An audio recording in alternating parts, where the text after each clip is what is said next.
Hello, good afternoon. Welcome to the University of Leicester Postgraduate Study at Leicester. My name's Dan Flatt and I'm the Head of Student Recruitment and Widening Access here at the University of Leicester. We're really delighted that you could join us today, and we really hope you are excited about studying postgraduate study at the University of Leicester. So I'm Dan. I've worked in the team for 10 years. I was a previous undergraduate student at the university. I was president of the Students' Union. I've loved the place so much, I'm still here now. I'm also really delighted to be joined by a number of colleagues and some current postgraduate students on the call. So we have Paul from our Student Support Services. Do you want to say hello, Paul, and introduce yourself? Yes, I'm Paul. I'm a Student Funding Advisor at the Student Welfare Service, which is part of the Student Support Services at the University of Leicester. Thanks very much, Paul. We also have Olivia on the call, who's one of our students. Hi, my name is Olivia. I'm a postgrad student. I'm studying crime, justice and psychology currently. Thanks, Olivia. And we also have Abby on the call. Hi, I'm Abby. I'm studying International Business Masters at Leicester. Thank you very much. And we are also going to be joined by some of our colleagues in our postgraduate admissions team in the chat. So if anyone does have any questions, please do use the Q&A function. We will be responding to questions, and also there will be time for questions and answers at the end of the session as well. If you do not get the answer to any of your questions today, do not worry. You can always get in touch with us at any point throughout. So as a bit of an overview of the University of Leicester, we are a university with a global and national reputation. We appear really quite highly in many league tables, and here's a bit of a smattering of some of those examples of those league tables that we appear in. So you'll see that we are top 10 for student experience, but importantly for those of you that are thinking about postgraduate study, you'll see that we are 5th in the UK for our research quality in the Times Higher Education. And importantly, we have that global reputation as well, ranking 20th in the UK in the Time World's Top Universities 2026 rankings as well. So many of you may be undergraduates at the university now, but many of you might not already come to the university, you might not be familiar. So you can be assured that we are a well-reputed university with some really great credentials that will hopefully help you boosting your own academic career as you continue into postgraduate study. 89% of our research is classed as world leading, so either 4-star or internationally excellent 3-star in the most recent research excellence framework. We had a £21 million grant to tackle heart conditions and chronic illness. We have a museum data service which has revolutionised UK's cultural heritage. We have a long history of space research. Leicester's telescope was part of the space mission to map Earth's magnetic field. And we have a new training centre which will future-proof UK metals industry. So we have a real range of incredible research, interdisciplinary research that's taking place at the university. That's got that real global and also kind of extraterrestrial reach as well. So not thinking about just locally, thinking nationally, but also globally, but also in space as well. So that's, you can be sure once again that that the people that you will be learning from are at the kind of the forefront of global changing research. We've got a really long list of research partners that we work with to ensure that when you do come and study at the university, that your postgraduate career will lead on to whatever you want to go and do in the future. We've got some really global links. You'll see some really strong names, some big names that many of you would have heard, lots of household names there that we have some really strong relationships with as part of the university. So when you come here, you will get that chance to perhaps work with some of these, but also knowing full well that your career aspirations are supported by the university, regardless of what you want to go into once you finish your postgraduate study. It's important when you are choosing your postgraduate course that you are finding the right course. And at the university, we've got a wide range of postgraduate courses aligning to those research strengths that I talked about, but also leading to that career, that employability piece that's going to give you the chance to go on to whatever you want to do. As I mentioned, we have we really do want to help you into your career, and we are top 20 in the UK for employability. So that was in the most recent Uni Compare 2025 rankings. One thing that is important to note is that you don't necessarily have to study the same subject that you studied at undergraduate level. Many of our courses give you the opportunity to change into something that you want to specialize in. That could be something completely different. In many of our courses, we say that simply you need to have an undergraduate degree at a second class rating, but it's important that you do check the individual course entry requirements for those courses that you're interested in. If you go onto our website, le.ac.uk/postgraduate, you'll get the full information about our course list and course availability across our entire academic portfolio at the university as well. So it's important that you're thinking about what you want to do, but also perhaps even considering a change of something that you do as well. So Abby and Olivia, I'll come to both of you. You talked about the subjects. Abby, I'll come to you first of all. You talked about the subject you're studying. Were you studying that previously at an undergraduate level? So I did my undergraduate in business management at DMU and then switched to Leicester Uni for my postgrad to international business. So most of it is very similar, but you're just more focused on like the global scale rather than just the UK. But the modules are pretty similar, but I have lots of course friends who didn't do any sorts of business when they did their undergrad, and they found the switch manageable, and the lecturers really help with that as well. I suppose you're able to really kind of specialize down into what you were good at undergraduate level, etc. as well. Olivia, I'll come to you as well. If you could talk through what you did at undergraduate level and what you're now doing at postgrad. So my undergrad, I did sociology and criminology. I really loved it. I really loved the criminology aspect of it. In particular, I kind of wanted to dive into that a little bit more, and then kind of also explore the psychological component to crime, which is why I'm studying crime justice and psychology. It just seemed like a perfect integration while still incorporating like sociological aspects of it. It also kind of delved into a bit more about law and psychology, which I felt like was the correct kind of pathway for the things that I was really interested in regards to what I was studying. So it seemed really natural. It seems you both have kind of gone down that approach of like expanding and enhancing and evolving on the knowledge that you've learned at undergraduate level to delve deeper into your academic areas at the university, which they both sound really exciting courses. So thank you for sharing that. Now, in terms of the application process, you want to be considering how the course fits with your academic professional interests. So Abby and Olivia are both talking there about what interested them, what they were passionate about at an undergraduate level. But it's important to think about what you are good at, what do you like, what do you want to specialize in, but also does that fit into your kind of professional interests and what you want to go on into the future. Some of you may have that completely mapped out. You might want to go into a particular career or vocation. Some of you may even think that you want to go down a more academic route, and there will be a talk tomorrow around postgraduate research study. So if you were thinking about following down the PhD route, there is a talk about that tomorrow. It's also important to think about, do your entry requirements meet the same of what the individual course is asking for?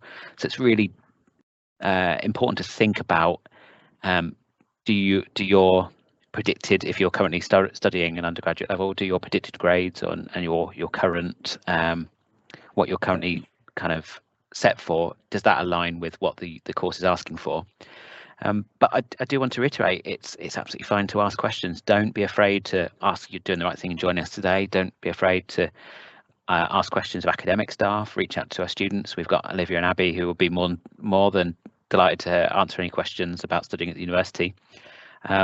But also the admissions teams, university. So it's really easy to contact us at the University of Leicester. It's a case of emailing study@le.ac.uk, and there'll be someone that will be able to answer your questions. If, for example, you have mitigating circumstances around your current undergraduate degree or anything like that, we're here to help you and support you into whatever course you want to study. And ultimately, when thinking about this course that you want to do, how does it help you expand into the future career that you want to take in the future? So in terms of the actual application process into postgraduate study, there, unlike undergraduate level, there is no UCAS system. You apply directly through each individual university, and for us, you apply through the university website. There's no need to apply for 5 different courses. There's actually no limit of courses that you can apply for at postgraduate level. If you so desired, you could in fact apply to as many universities as you want. I wouldn't necessarily recommend that. I would perhaps hone in on a couple of courses that really align to your passions and your aspirations, and apply that way. If you have your degree results confirmed already, you are likely, and you apply, you are likely to get an unconditional offer. However, if you are currently in your final year of university, your offer that is made to you would be a conditional offer, no different to when you were made a conditional offer if you were studying your A levels before your undergraduate degree. So because for each course you apply for, there is no UCAS system, so you do not write one personal statement for 5 different universities like you would have done for a UCAS.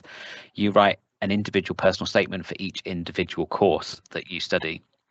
So this means, from your perspective, you can really tailor it and make it as applicable to the university and the course that you want to do.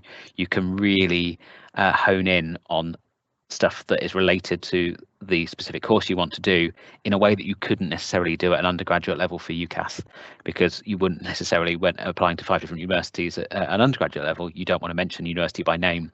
But if you are applying to an individual university, there's absolutely no problem with mentioning that university or academics or course by name as well. You can also be applying for grad schemes, jobs, other opportunities alongside applying for your masters. You can make that decision a bit later on. You don't have that kind of set timeline that you might have been used to in an undergraduate level. I'm going to come, Olivia, when it came to applying to university, did you apply for just Leicester, or did you apply for any other universities? Did you apply for a few? When I applied for postgrad, I actually just applied to Leicester.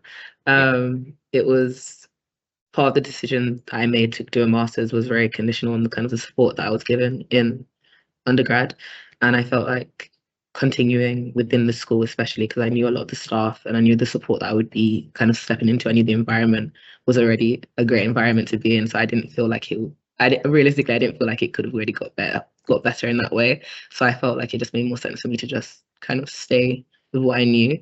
So I applied straight to Leicester, only to Leicester. That's great. And Abby, you mentioned that you applied for another institution. Did you apply for several universities, or was Leicester the place for you as well? I definitely looked at a lot of unis, mainly DMU and Leicester, which are both in Leicester. But my decision was just to apply to Leicester because of the course opportunities were better here than at DMU, and I wanted to stay in the same city because I had like my support system here, my friends, and like I knew the city already. And just for a year, I didn't really fancy moving to a complete new city by myself, not knowing anyone. But changing was definitely, it was difficult, but it was definitely the right choice. I've made a lot of new friends on my course, and it was definitely the right choice. But it was only Leicester that I applied for. Excellent. Thank you so much for sharing both. So moving on to the personal statement. What we want to see when you are writing your personal statement to courses, we want to know how you are suited to that course, why you are passionate about that in that specific academic area. How have you used your undergraduate studies to determine what you want to do at a postgraduate level? This is your opportunity to talk about your relevant experiences, either from a kind of the modules you've studied at undergraduate level, or indeed any professional experiences if you've gone into the world of work post your undergraduate study. This is your chance to really talk about how what you have done, your experience, either academic or professionally, has shaped why you want to study this individual course at a postgraduate level. Overall, we want to hear about why you're passionate about your subject, your chosen area of study, without using the word passion, because if you read a lot of personal statements, you will see the word passion a lot. So make sure you are showing in a sophisticated way how you have developed that passion for the subject. Have you been inspired by somebody, something, a particular moment, a module, or someone in your career? Have you been involved in a project that's sparked your enthusiasm even more? So think about how you can evidence your overall enthusiasm and why you want to study this course. You might want to mention, as you are applying to individual universities, you may want to mention some specific academics in the field that you are studying, whose work kind of aligns with what you're interested in too, because actually there could be somebody that reading that and sees that you've clearly done your research into the university and clearly shows that you are passionate about coming to that university, and also it gives them an idea of how they might kind of pair you up with a dissertation supervisor if indeed there is a dissertation as part of your postgraduate study. And ultimately we want to know where you want to use your masters, and how that will shape your career in the future. Does that help you? Do you need a particular master's for a particular job role? Do you need to go onto a master's to expand your knowledge or your field or your experience for your a particular vocation? So think about, you may not know exactly what you want to do overall, but we want to see that the cogs are ticking and thinking about your next steps and how studying at postgraduate level is going to help you get to that next steps. So I'm going to hopefully, Olivia and Abby, you've both got a bit of a memory of writing your personal statement. I wonder if either of you got any top tips from your time doing your personal statement. I'll come to you, Abby, first of all. Have you got any top tips from when you wrote your personal statement? So with undergrad, you study a lot more modules than you do at masters. So I was looking at the modules that I enjoyed during my undergrad and which courses offered that. So when applying for the international business course, it had more of the modules that I really enjoyed in undergrad. So I wrote specifically about them, why I enjoyed it, and which bits I was looking forward to for then continue studying at my masters. Other than that, just lots of writing about what you do externally from uni as well, because obviously you are applying for a uni, but you haven't only just done uni in your life, you've done other things. So writing about that and showing what you're interested in and your hobbies and stuff like that is a lot of help as well. I can totally echo that. I mean, the more you can show that you are a well-rounded student, it's going to make you stand out from the crowd. If you are able to show that you can succeed in your studies whilst also getting involved with societies, doing a student group, running a business, working part-time, whatever, this is what's going to make you show that you are a really capable student. And actually the better students and better personal statements are those that link their extracurricular activities back to the course they want to study. And I'm a firm believer that any bit of extracurricular activity can be linked back to the course you want to do. And I always mention my tips of remembering your ABCs when writing your personal statement. What action did you do? How did you get that? How does that benefit your course? B, benefit, and C, how can you relate it to the course? So an action, I was president of the Modern Languages Society. B, I learned leadership, teamwork, communication. C, that's relevant for my course in an MA in leadership, because I learned how to work with people and I understood the fundamentals of leadership. There are more sophisticated ways of doing that. However, if you really think of it in that way, anytime you mention something, remember your ABC, action, benefit, course. Olivia, do you have any tips from your time writing your personal statement for your postgraduate study?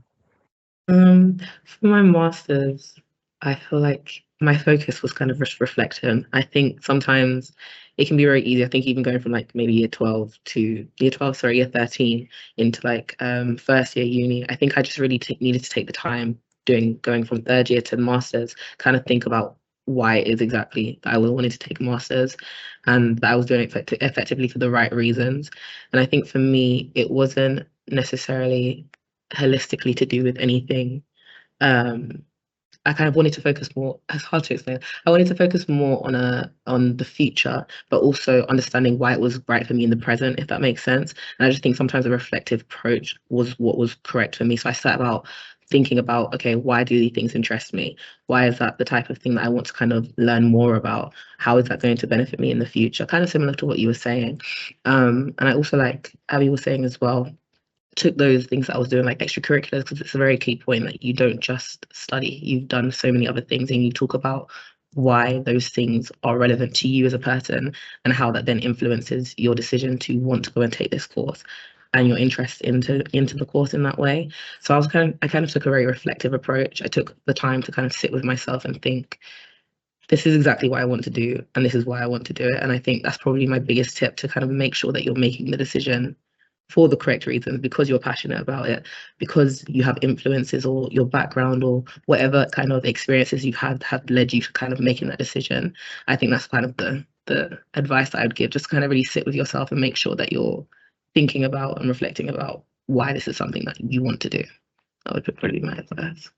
Brilliant advice. I mean, yeah, thinking about what you want to do, it's another year or 18 months commitment, maybe 2 years in some cases as well. So that's some really, really, really good advice. Thank you, Olivia, for that.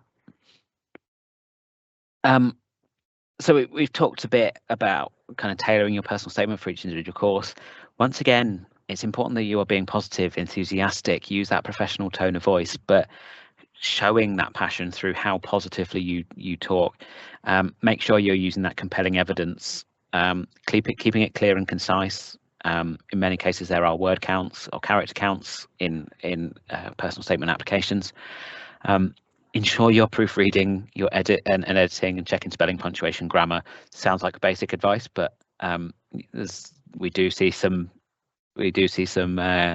mistakes when we see personal statements. So make sure you're checking that. And ultimately, I want to emphasize that it's personal to you. It's called a personal statement for a reason. We know that everyone can make a prompt on ChatGPT and say a personal statement to yourself, but we can tell if it's not personal. So ensure that it's personal to you, to show your passion, your enthusiasm, what you've done outside of subject, and ultimately why you want to come and study postgraduate study at the university as well. So that's something to really consider. For applications to postgraduate study, you will also need 2 referees for your application. Referees can be academic, or indeed it can be professional. If you are currently in the world of work, it's absolutely fine. Referees will be contacted directly by the university. Unless you already have a copy of a reference, you can upload a pre-submitted copy of a reference if you do have those. A bit of professional advice: I would always recommend that you speak to your referees in advance of the application and well ahead of the deadline. Just having been a referee on many occasions, it's always worth just knowing in advance that you never know if your referees may be away or on holiday, or they might be busy themselves. So do just give them as enough notice as possible before you apply to any course, or indeed any job or anything in life as well. That's some life advice. So in terms of finance and applying to student finance and financing your postgraduate studies, we do have Paul on the call, who may be able to bring some advice as well, as he specialises within this. However, I will give you a bit of a top level information about the postgraduate master's loan. I think some top advice before I go into this is the student finance website on the government website .gov.uk/student finance is the golden source of information for all of this. So if there's anything you do want to find some additional information on, please do read that. I have also used information from Martin Lewis before, from Save the Student, from Black Bullion. There's loads of really good places that can give some advice on student finance at a master's level as well.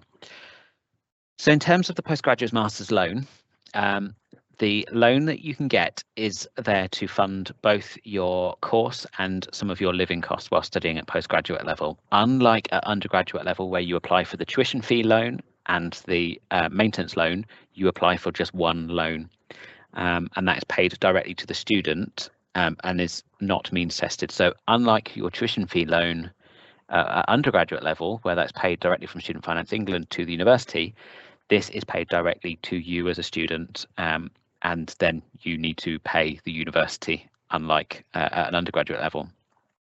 So it's an important point there. It's the student's responsibility to arrange payment of the fees directly to the university.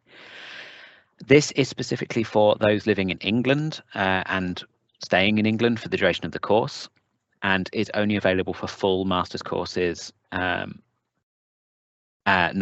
available for PG Cert or PG Dip.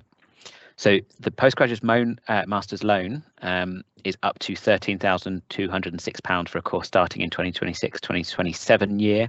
So you can apply for the whole amount if you want. Like I say, it's not means tested. It's not based on household income.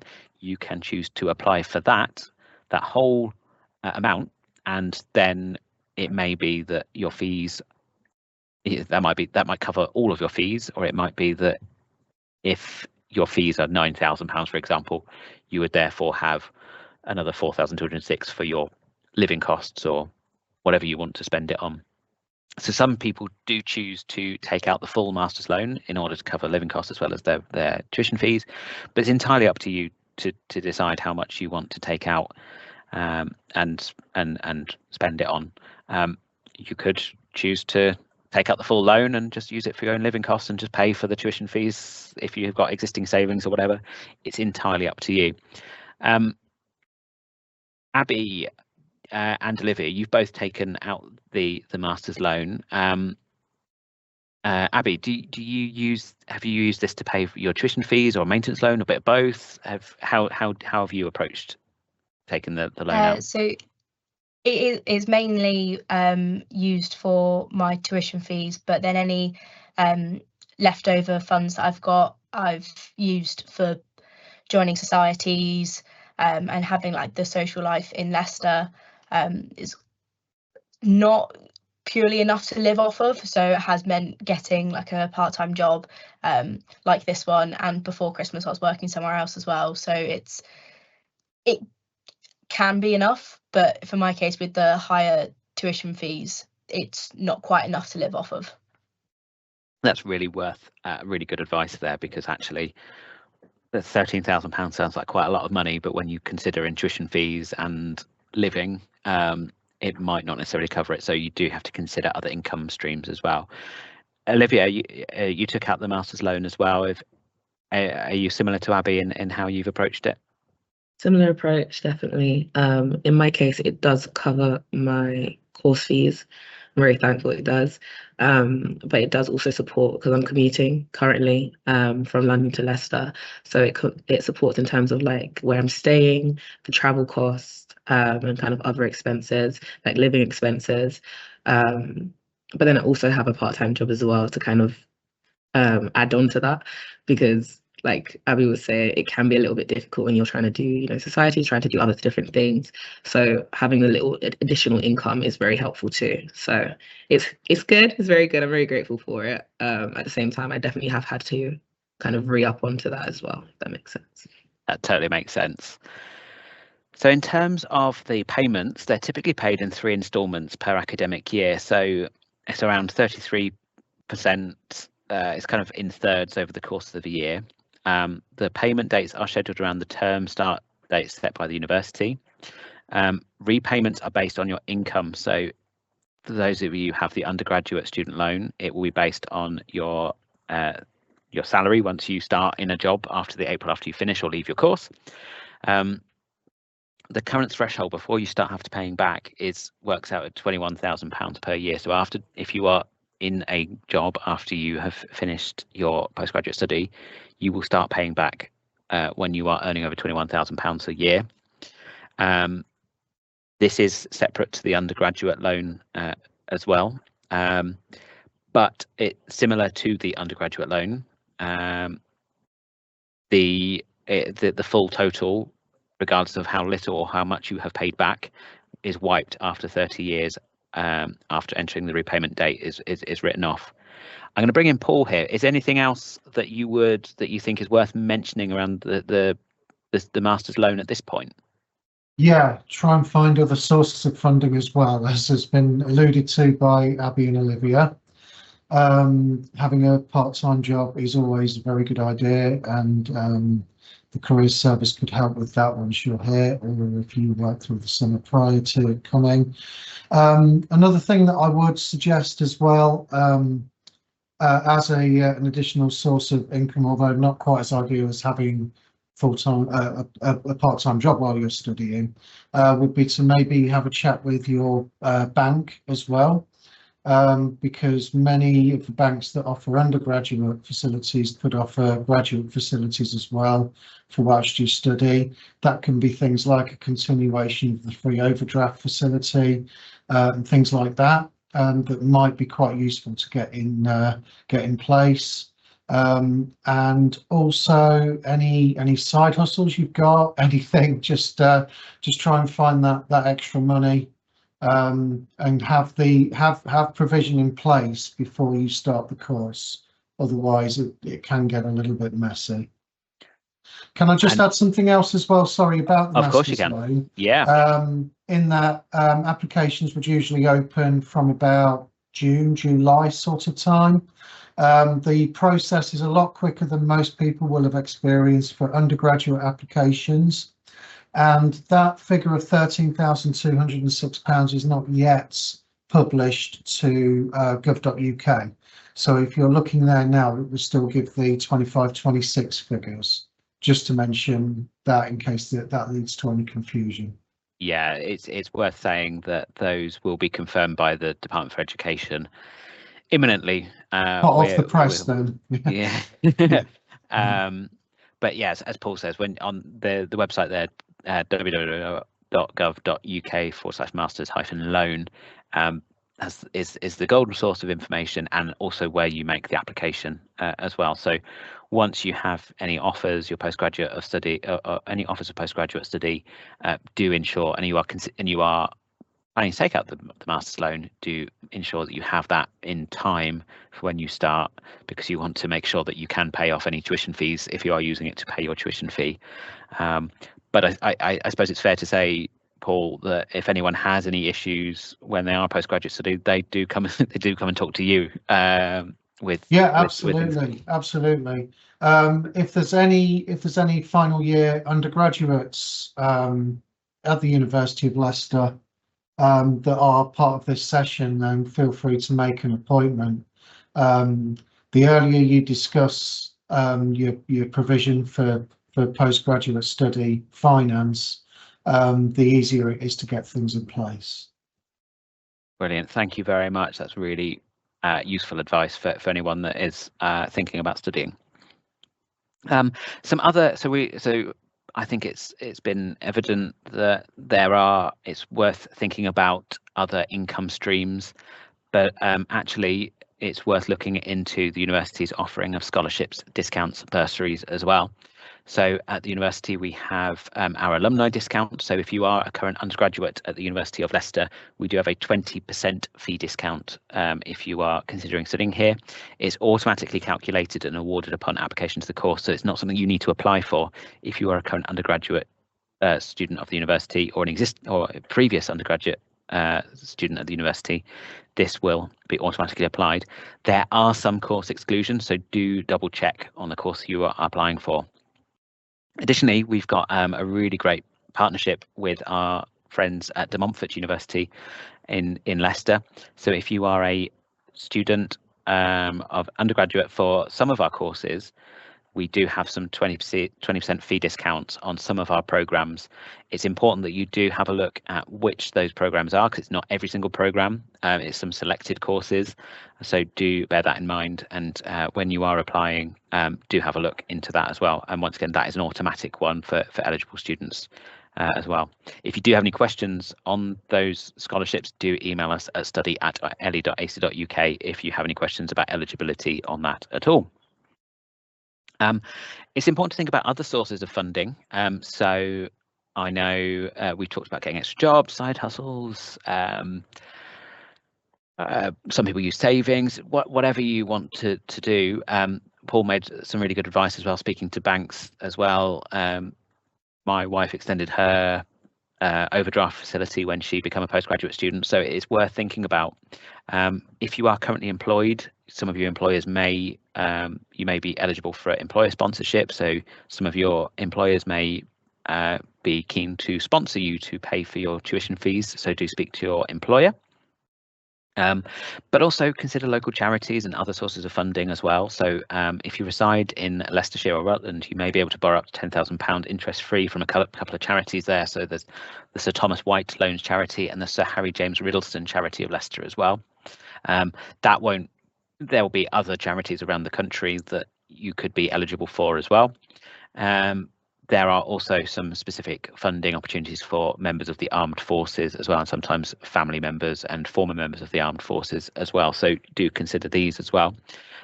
We've talked about other sources of income. Abby and Olivia. Abby, am I right in saying you're applying for some other sources of income to help fund your studies at postgraduate level? Yeah, so I'm currently applying for a scholarship called the Women in Business, which help women studying business courses just with a little bit of extra funds, or I'm not 100% how it works at the moment. I need to read all the information on it still, but yeah, they just help out with the funds a little bit to make sure that life in Leicester is a little bit easier with just a little bit of extra funds to help students through their course. Thanks, Abby. And Olivia, you got the discount. I'm guessing as a former undergraduate student. I did. I got the 20% alumni discount. It definitely makes a difference in terms of, like, especially with being able, the master's loan that I got from the government. If I didn't get the discount, I would have nothing to kind of support me in terms of living. So apart from the money that I make when I'm working part-time, which would not be enough. So it definitely makes a difference. So the discount was really, really beneficial for me. Great to hear. I'm glad to hear it. The other thing I always talk about, a really useful website called thescholarship.hub.org.uk. It's got a long list of charities, organisations, local governments, various pots of money around the country. Check it out. I'm sure Abby and Olivia will go and check it out now as well to see if they're eligible for any other pots of money. One of my friends got some money from a charity. My brother has got some funding from local government to fund his PhD. One of my friends got some funding from the Freemasons to fund her master's studies. So there's loads of different pots of money that you can find that you might not necessarily have been aware of. So in terms of support available, as Paul's mentioned some of the support, but not only do we have the Student Welfare Service, we have accessibility support. So if you've got specific conditions or access needs, we can arrange kind of bespoke plans and support for you. Student Wellbeing Service, we have our Standing Together, where we are supporting all of our students and staff. We've got our really great Safe Zone app as well. So every time you log on to campus, you've got a direct line to security services, emergency services as well. It's a chance for you to check in. Every single one of our postgraduate taught students will get a personal tutor, and as I mentioned, dissertation supervisors as well. So you will get that support at every level once you come to university. Paul, is there any additional elements that you would bring from a member of those teams? Accessibility can also assist with students' applications for disabled students allowance. DSA will continue into postgraduate study from undergraduate study. So if you're a current University of Leicester student, you might want to talk to your support advisor with accessibility about the transition there and continuing with DSA support. If you're new to the university, you can email accessible@le.ac.uk, which I'll put in the Q&A. Just bear with me. That's the email address. You can open a dialogue whenever you want. Somebody will get back to you to start the ball rolling there. I think that was all I kind of picked up there. Just to say about your loan charities and educational grants and other charitable help as well. There's a reference book in the library called The Guide to Educational Grants, which might be quite useful. And also, I've heard rumours that Harry James Riddleston are no longer offering educational loans, but that's not official information. That's just what I've heard. But do check them out still. And that and the Sir Thomas White Loan Charity are aimed at Leicester residents only. So if you're not from the Leicester area, there might be something similar that might happen in the area that you're from. Definitely great advice, and I think have a look. I think even when I was applying, I could have been entitled to, because I'm originally from Milton Keynes, I could have applied for a £3,000 grant just because I had an MK postcode, but I missed the boat on that one as well. Additionally, we want to support you into your careers, for whatever that looks like. So we have our Careers and Employability Service. We're here to support you through your studies, through bookable one-to-ones, CV support and advice, interview, assessment, centre support and advice. We have recruitment fairs and sector spotlights, so we have regular employers coming onto campus as well. And also we do have some support and guidance for further study and also business startups. So if you are thinking about becoming an entrepreneur or thinking about your side hustles as well, we are here to support you. An important point to make is that once you are a University of Leicester student, you have that lifetime support from the Careers and Employability for the rest of your life as well. So as a member of the Leicester graduate community, you will forever have career support available to you as well. So that's a bit of a whistle-stop tour about why Leicester's a great place to study, how you applied to your postgraduate masters, a bit about student finance, and also some of the support available. I will stop sharing the screen there, but I just wanted to say that we are around if anyone does have any questions as well. We've got had a few questions that have come in, so I will go through those. We've got a few minutes for some of these. I think we've had a few questions about PhD applications, and Sam from our admissions team has been really helpful in answering those. Someone's asked, what were your motivations for studying a master's? So Olivia, I'll come to you first of all. What was your motivation for studying masters? My motivations came from interest, purely because of interest, genuinely. Obviously, there are future motivations in terms of like employability and careers, and I'm kind of looking into going to like detective routes in the future, so that definitely benefits me. But I think mostly I am a person who I like to learn, I like to know things, and I think in terms of doing a master's, it gave me an opportunity to kind of expand on my undergraduate knowledge and kind of delve into different dimensions of what I was studying. So in my undergrad, because I did sociology and criminology, that was kind of the main focus, and we kind of touched on things in terms of like law and psychology and history and biology. But I guess in the masters, it kind of allowed me to kind of expand on that and focus more on the psychological aspect and like the mindset behind offenders. So that was kind of my main motivations. It obviously has employability and careers motivations in regards to that as well. But I think my biggest motivation was kind of just, I want to know more. And yeah, that was my main motivation, I would say. No, that's definitely a really good reason to wanting to study. I wanted to learn more, and that is a valid way of deciding. Abby, what were your main motivations around studying masters? Sort of very different. When I went to university, I never thought I would do a master's. I didn't think that I would enjoy being at uni this much. But once I got I was coming to the end towards my undergrad, and I thought, I'm struggling to get a job. Like, I'm getting a few interviews some places, but there's nothing making me different from the other people who are applying, all coming out of undergrads as well. What can make my CV look different? I could do a master's, and I could see myself staying in Leicester for another year, and that was exactly it. Sort of purely CV motivated, but then looking at all the masters available, it then did take my interest, and I thought, actually, you know what, I do want to study that. It's not just I'm doing it for the CV. It was, I have an interest in that course and I could see myself studying it for another year. But also sports related, I didn't want to give up another year of uni sports, so I thought have an extra year on that and make more friends, more connections and stuff. And another brilliant reason, it's that kind of thinking about those extracurricular things that you were talking about earlier on, being able to carry on those as a postgraduate student is a really great thing to do. And as someone that works in university, I thoroughly enjoy being in a university setting, and it's still that kind of student life aspect is really important thing that some people do want to continue as well. We've had a question come in. How have you found the balance between doing module study and dissertation prep? Has it been considerably easier compared to undergraduate or more challenging than anticipated? Any advice?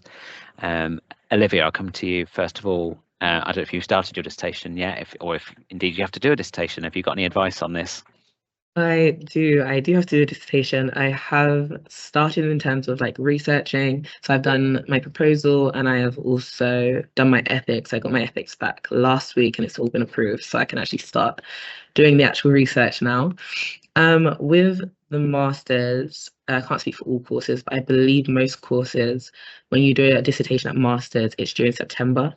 So in terms of the bulk of it, you kind of do over the summer, if that makes sense. So for that reason, I haven't done too much in terms of it. I'm mostly focusing on my modules because those deadlines are a little bit sooner, kind of like next month and the months after. So in terms of the balance, you find a balance. I think you find a way of like prioritizing and figuring out, okay, whilst your dissertation is a massive portion of your degree, you also have kind of the most time to do it. And that's not to say to leave it to the last minute. I would not recommend that whatsoever. But it's something that you kind of like a gradual work in progress. So when you have the time, you can kind of work on it and it kind of builds up over that time. Whereas kind of modules, they are very equally balanced, I would say. I think sometimes it can be a thing where you can say, okay, I'm going to do a little bit of each module on this day or this week, or I'm just going to dedicate all my time to this one module for this week and kind of finish it like that.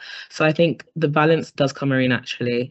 But I think for me as well, sometimes it can be a bit difficult. I'm dyslexic as well. So I kind of have a study skills advisor, and she really helps me in terms of breaking down my assignments and kind of figuring out when I want to do this and when I want to start that. And in terms of my deadlines, to make sure that I don't feel panicked or I have too much anxieties around starting the assignments and completing them in time so that I have enough time to kind of balance, for example, my dissertation or other modules, as well as that my extracurriculars and my part-time job. So if the balance does become a little bit unsettling, for example, there is support to help. And I think that's something that I always reach out to if I need it.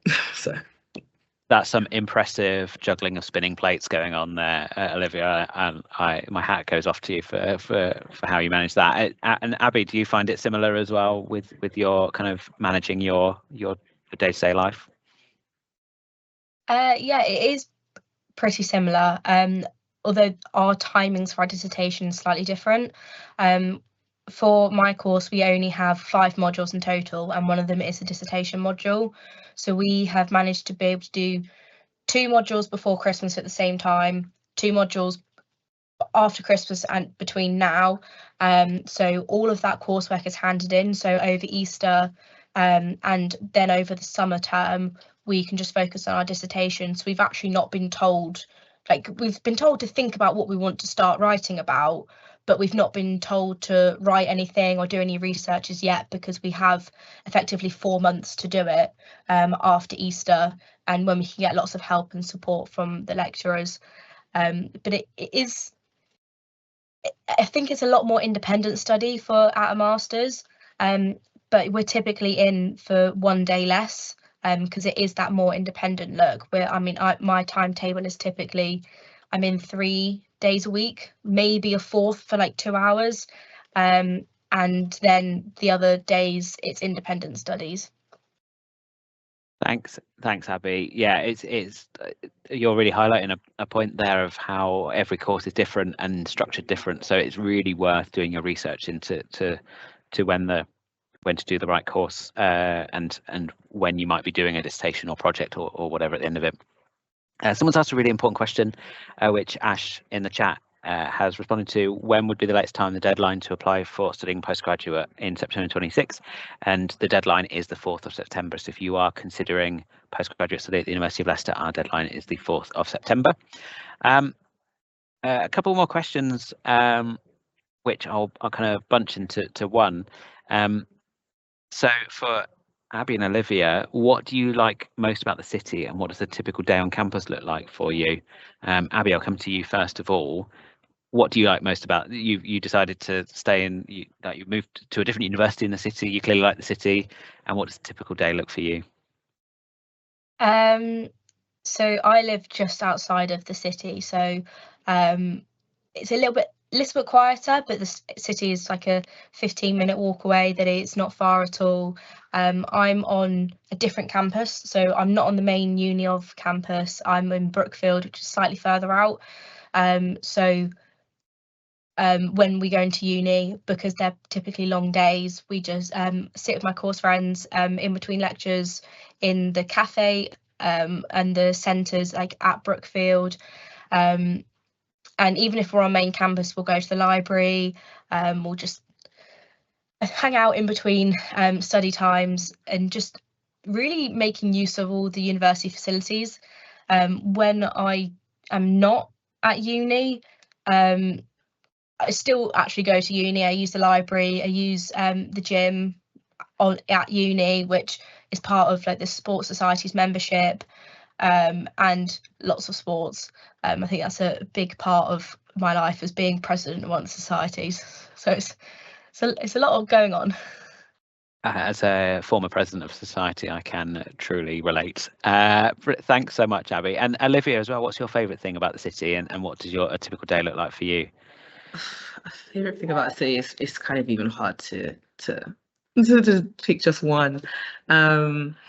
I don't know, I think kind of similar to what Abby was saying, I think every day is a little bit different. Sometimes it's a matter of kind of just spending time in social spaces with your friends, engaging in societies. Like there was varsity last week as well, so kind of just engaging with type of things that university events that the university puts on. I think because I commute as well, sometimes I can't always be in the city. So when I do come back to the city, I try and make it as fun and engaging time as possible and engage with everything that's kind of going on. Sometimes there's different things in the SU, different interactive events, and I think I always try and make the most of those things, if that makes sense. So yeah, those are probably my favorite things about the city.